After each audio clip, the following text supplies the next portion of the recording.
In this tutorial, we take a look at how to use the digital skin texture script on the Beauty Retouch panel to correct areas of the skin that are too soft or lack texture.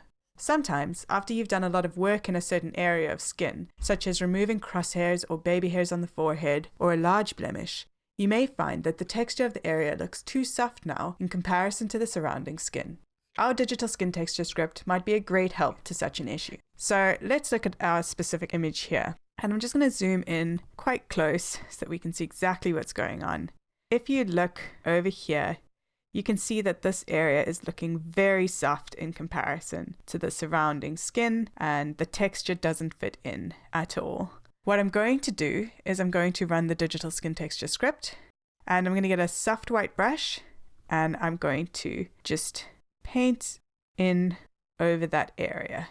Now, all images are going to look different. The skin texture is going to be different in them, and you're going to have to work with the script differently to make it work for your image.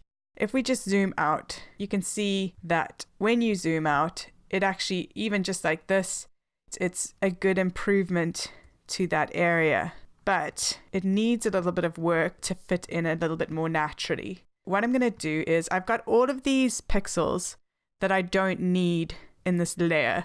I've got a whole image here of pixels. So what I'm going to do is I'm going to get the marquee tool, and I'm going to make a broad selection or broad square around that texture, and I'm going to press the invert button on the luminosity masking section. You can also just press Command-Shift-I, whichever is easier for you. And I'm going to make sure that I'm stepped onto this pixel layer, and I'm going to just delete those pixels. So as you can see now, I've only got this square of pixels left, and I can deselect that.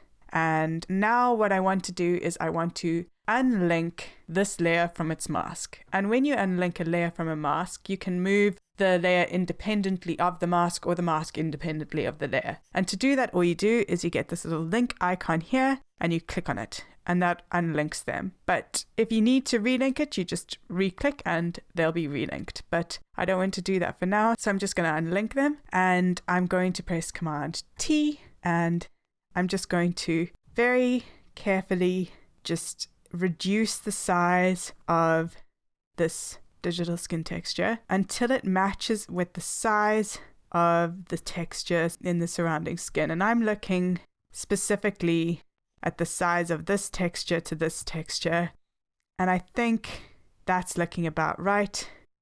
Let's zoom out and have a look, and I think that's fitting in well, but we still need to adjust it a little bit further. That's because the sharpness of this texture, if you toggle it on and off, is a little bit sharper than the sharpness of the surrounding skin.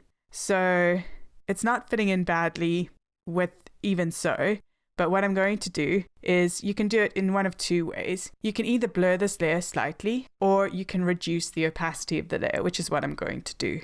I'm just going to get the opacity and take it down a little bit, and look at how that texture now fits in. And I think around there is good.